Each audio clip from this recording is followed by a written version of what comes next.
Hello everyone, welcome back to my channel. Today is 19th of October 2025. This video is about our ride to Upper Mustang. तर आजको निम्ति Kathmandu to Pokhara हुनेछ. 4 of us we are going on a bike. Mom र dad अनि म र भाइ. हामी चाहिँ by the time 7:30 हामी रेडी भइसकेका थियौं. हामीले प्रार्थना गर्यौं, प्याकिङहरु सबै गर्यौं and all set to go.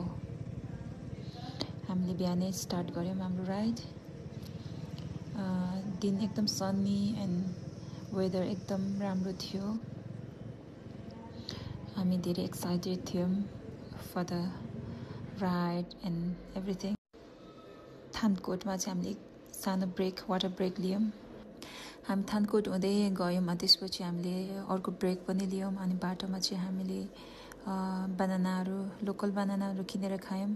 त्यसपछि फाइनल लन्चको लागि चाहिँ हामीले मलिखुमा हामीले रोक्यौं अनि विशेष गरी मलिखुको माछा obviously फेमस छ. हामी चाहिँ शर्मा होटलमा हामीले खाना अनि ग्रेभी फिश ग्रेभी अनि त्यसपछि विशेष गरी त्यो फ्रेश फिश पाउँदो रहेछ. त्यो पनि हामीले खायौं. It was good. After 40 to 50 minutes of lunch break हामीले चाहिँ फेरि पोखरातर्फ हामी जान रेडी भयौं. अनि बिचमा चाहिँ हामीले एकदम राम्रो 4 लेन रोड थियो. एकदम सुन्दर सफा एक्सपेक्ट गरेको थिएन but then एकदम राम्रो रोडहरु थियो. अनि बीच बाटोमा चाहिँ भाइको साथी आबु खैरेनीमा रहेछ. त्यो भएर छोटो भाइको साथीसँग पनि भेटघाट भयो. अनि त्यसपछि फेरि हाम्रो यात्रा सुरु भयो towards the पोखरा. बाटो एकदम सफा अनि 4 लेन भएको कारणले हामीलाई सजिलो भयो. अनि बीचमा चाहिँ कुनै राम्रो स्पटहरु हामीलाई लाग्यो भने चाहिँ हामी रोकेर अनि वाटर ब्रेक गर्दै अनि फोटो भिडियोजहरु लिँदै एकदम रमाइलो तरिकाले चाहिँ हामीले आफ्नै टाइममा नो रश आफ्नै टाइममा चाहिँ हामीले जाने प्लान थियो. अनि त्यसरी नै हामीले चाहिँ प्लान गर्यो अनुसार नै हाम्रो भयो.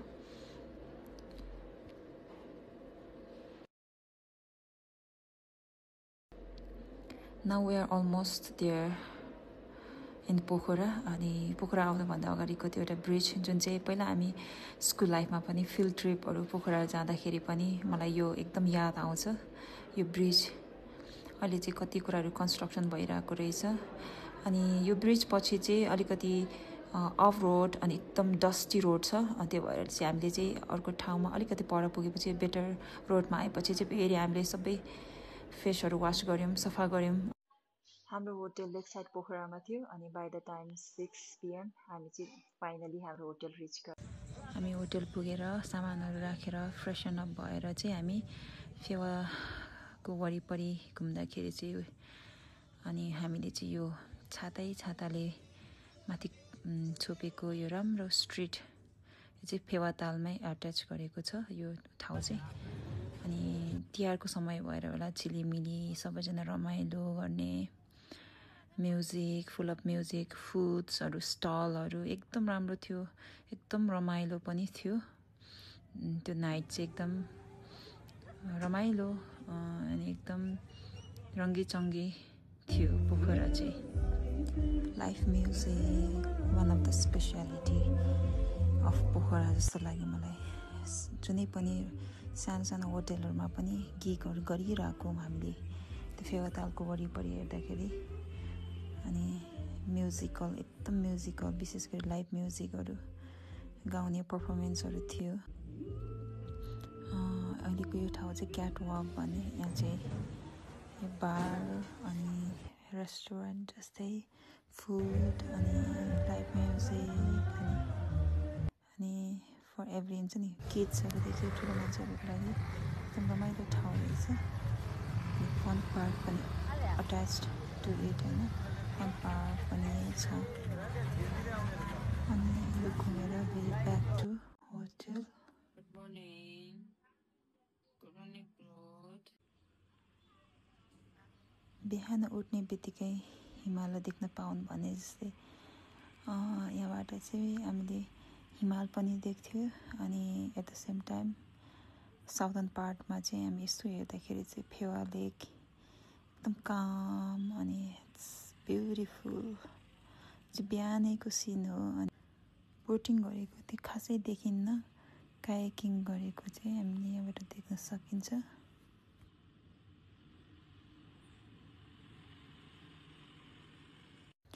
अनि त्यो मर्निङ चाहिँ हामीले we started with a prayer. Now we're heading towards the museum, the International Museum and the David's Fall.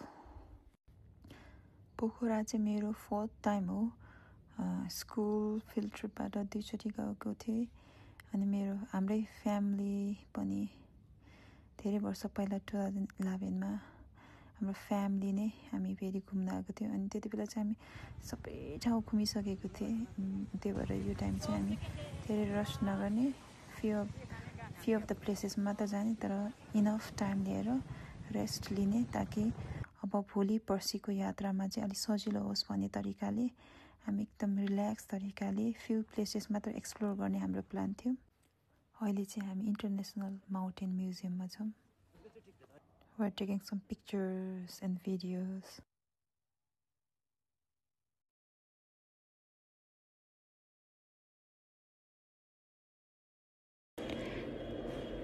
हामी चाहिँ अनि अहिले चाहिँ अब म्युजियमभित्र पस्यौँ त्यहाँ चाहिँ विभिन्न जात जातिहरू वेशभूषाहरू अनि त्यो जात जातिहरूले यो प्रयोग गर्ने सरसामानहरूदेखि लिएर विशेष गरी यो माउन्टेनियरिङको रिलेटेड इक्विपमेन्टहरू फोटोज अनि क्लोदिङ एनिथिङ हुन्छ नि जुन एउटा माउन्टेनियरिङको लागि चाहिने सामानहरू एभ्रिथिङ ब्युटिफुल्ली प्रेजेन्टेड थियो अनि नेपालमा भएको विभिन्न माउन्टेन्सहरू त्यसको हाइटहरूदेखि लिएर एभ्रिथिङ डिटेल्स अनि सबै थियो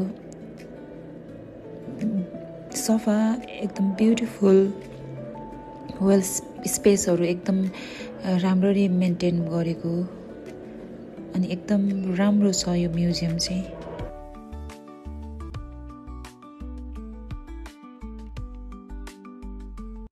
म्युजियम हल लिभिङ म्युजियम अनि रेस्टुरेन्ट सोभेनियर सपहरू त्यहाँ थियो it was almost lunch times हामी चाहिँ त्यही भएको कारणले चाहिँ हामीले त्यही अर्डर गऱ्यौँ खानाहरू एभ्रिथिङ द्याट वी अर्डर मिठो थियो अलिकति सर्भिसहरू अलि लेट भइरहेको थियो तिहारको समय मेबी स्टाफहरूको कमी थियो र बट देन एम्बियन्स त्यहाँको वरिपरि रुख अनि फ्लावर्सहरू एकदम काम अनि शान्त अनि एकदम रमाइलो भएको थियो हामीलाई चाहिँ एकदम पिसफुल अनि एकदम रेस्ट पनि फिल गरेको थिएँ नेक्स्ट डेभिड्स फल हामी त्यहाँबाट चाहिँ डेभिड्स फल भेरी नियर नजिकै छन् त्यही भएर चाहिँ हामी चाहिँ डेभिड्स फलतर्फ लाग्यौँ हामीले किन्यौँ टी सर्ट्सहरू माछापुच्छ्रे पोखरा लेखेको टी सर्टहरू त्यो डेभिड्स फलको वरिपरि हामीले किन्यौँ